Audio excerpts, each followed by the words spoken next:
Hi, I'm back on the Jeepster again, and what I'm doing is trying to finish up these doors so I can get started on the body work. I've got a straight edge, just a piece of metal, and I'm just going down along the side of the car and finding all my high and low spots. As I had mentioned in my prior video, where these come together, they're dipped in. Pretty substantial.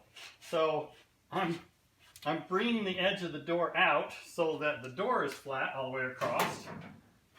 So I've got a low spot all along here, so I'm going to put zeros from, I need to bring it out.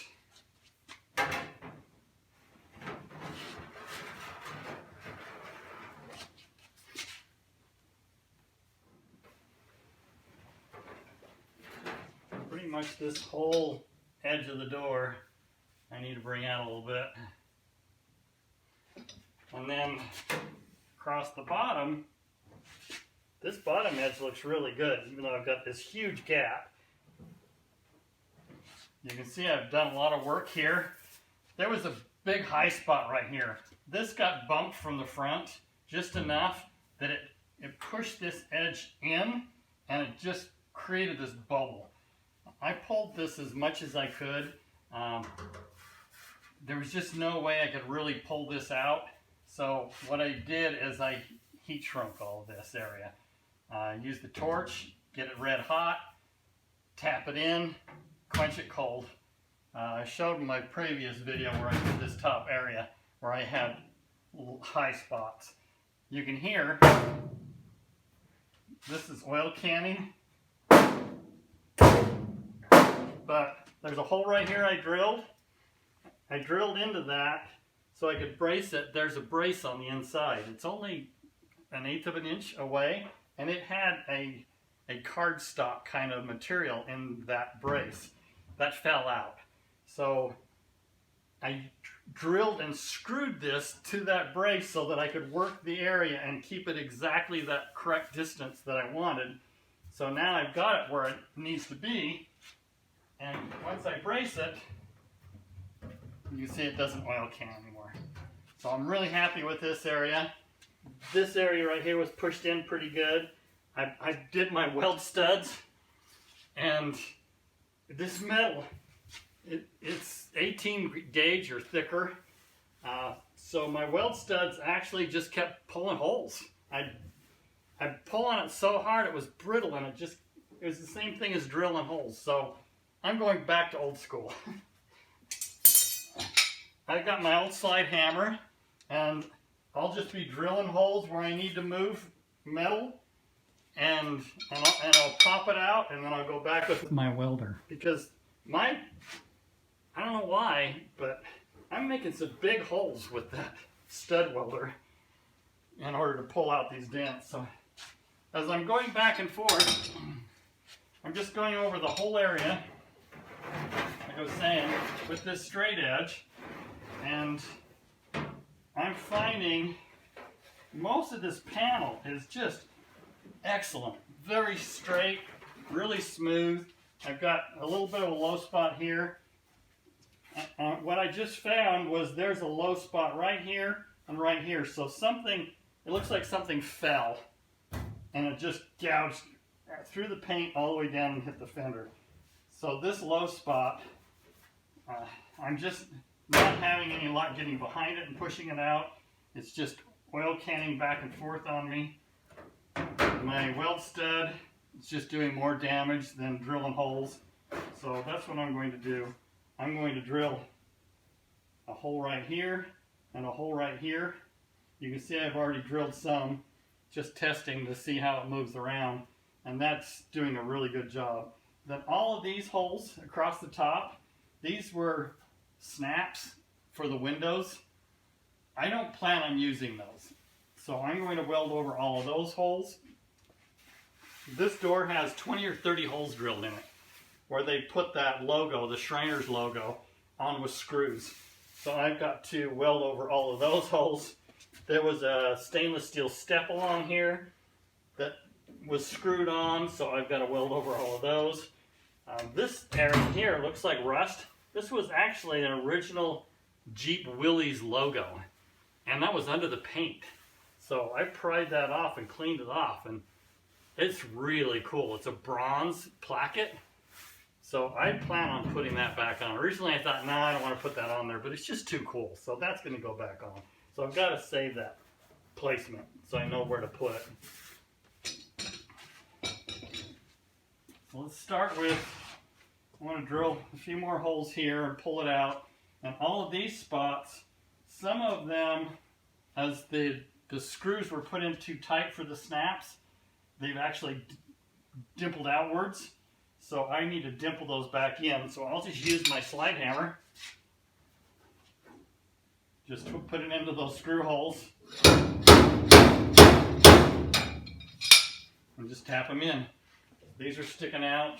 Those are smooth. Oh, speaking up here, this is all cracked and broken from slamming the door. It's pretty common, especially with these old latches that used to be in here. You'd have to really slam the door, but now that I've got these fitted with the new bear claws, no more need to slam. So I need to cut these cracks open. There's 3, 4 cracks, 5 cracks.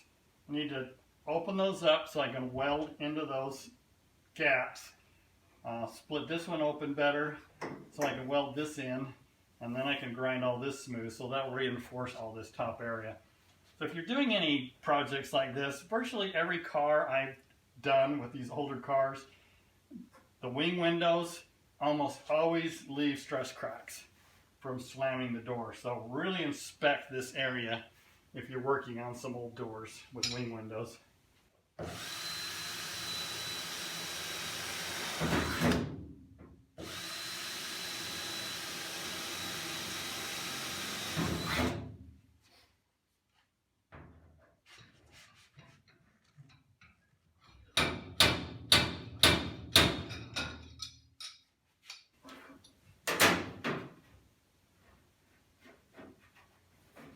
Perfect. 1/8 of an inch diameter hole, a little tap, and it's good.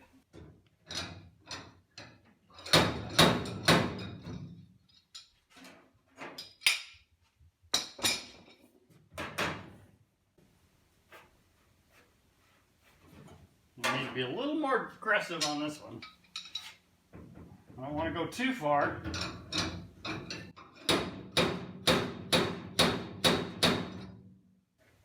Got a little bit of oil canning right here. So what I'll do is I'll give it a little tug.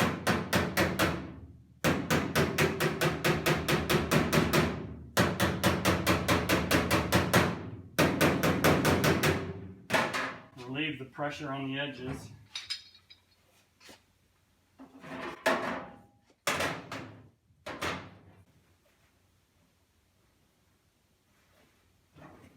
Perfect. All right, I'm planning on filling this edge, so I got to grind that out, and I'm going to just kind of stitch weld all across this, make it look like a zipper, but leave a little bit of gap so that my filler can really bond to that, so I don't end up having to worry about any flex or movement and cracking that seam. So that'll be good and solid. And then I just, like I said, I've just got a lot of holes to weld in. I've got all these holes, I've got holes in the fenders. I mean, there's a lot of attachments that were screwed and bolted to this thing when it was a clown car. Paint-wise, typically I will grind the paint completely off the bare metal. But this paint, for being 70 years old, is fantastic paint. It is bonded so well with the original red oxide primer. There's no reason for me to take this whole thing down to bare metal. It's actually good if you have this good of a base to just leave it there. The only area that I'm seeing any issues is right along the rocker arm or rocker panel here. There'd been a little bit of work done right here. So this had been grounded down to bare metal, and it's got a little bit of rust creeping all behind this paint. So this will have to be taken all the way down to bare metal. But that just goes to show, back in the 70s, somebody had done some work here. It doesn't look like there's any filler, but they ground off that original finish, and it actually rusted under the paint. So everywhere else, I'm not finding any areas that there's ever been any filler work done on this, any real body work. So it still has all the original paint and the red oxide primer below it. And then they top coated and repainted the yellow and then painted over all the black with this red back in the 70s. So like I say, for the most part, this is an excellent finish. There's no reason to take it all the way down to bare metal, except maybe in a couple of areas. Fender in here. That side, I took the rear fender all the way down to bare metal and the door all the way down to bare metal. Mainly because where this logo had been mounted on there for so long, there's actually been a little bit of creep coming around all these screws. So definitely have to take it to bare metal around all these screws. Plus I don't want to contaminate my weld when I weld over all these holes. So we'll see. I might end up taking this door all the way to bare metal too. When it comes to removing paint and keeping the panel cool, I love using these. It's just a strip clean disc.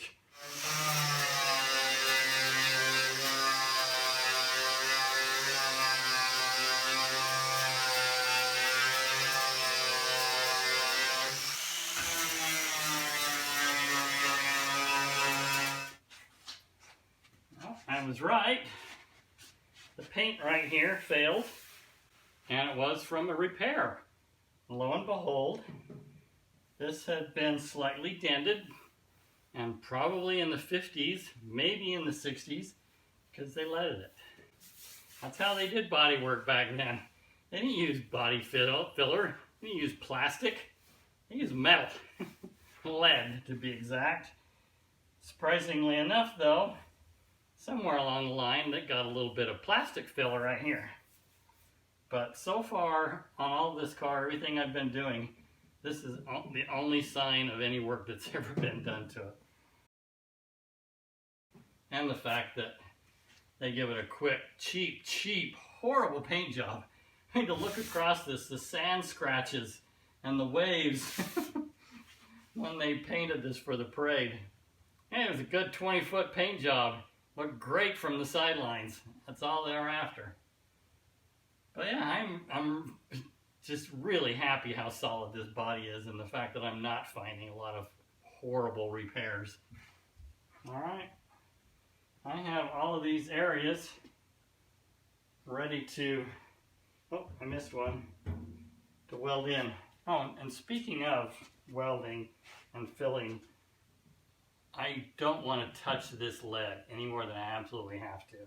I'll put a really good primer, epoxy primer over this so that it'll seal so the paint doesn't fail. But due to lead poisoning, I don't even want to mess with it if I don't have to.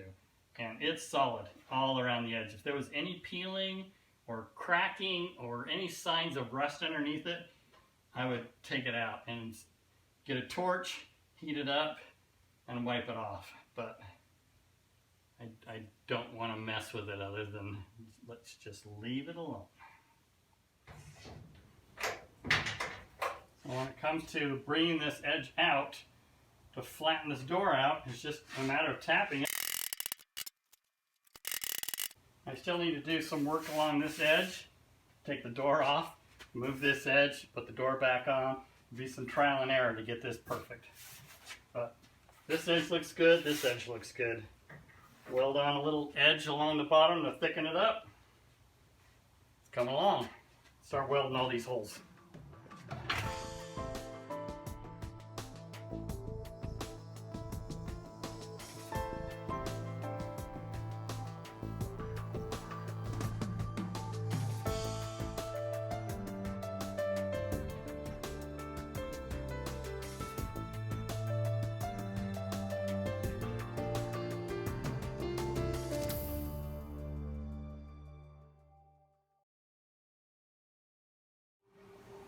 Alright, I have got everything welded in now.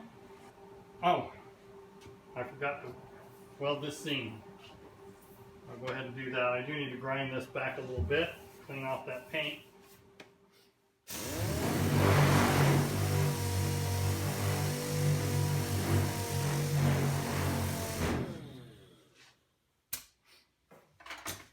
I had mentioned how most of the paint on this car is got a really good bond. It's got a really good under primer that's a red oxide primer that they've used back in the 50s and 60s. And I suspected that the paint on this door had failed, and it has, and I'll show you. Well, this is the real true giveaway. You can see really good sand scratch, really good adhesion, no rust. And then you get over here and looks pretty good. And then as I get behind where these were mounted, those Shriners logos were mounted, see the pot marks? That's underlying rust. It's just a real fine rust that starts underneath the primer, and pretty much have to strip it all off and go all the way down to bare metal. So fortunately, I only have it on the doors. The rest of this is, the paint has got really good adhesion. And here's the other side. It is all welded over. And you can see I've started block sanding some of that paint down, scuff it up really good. That's excellent surface to put a skim coat of filler and then some heavy build primer on it. Same thing doing the rear fenders. I still have the back side of the fenders to do, but all the real major bodywork is done on this. It's just skim coat of filler and some heavy build primer. It's getting exciting. I'll have the whole tub finished on this car here pretty quick. I still have to paint the firewall and all the underbelly.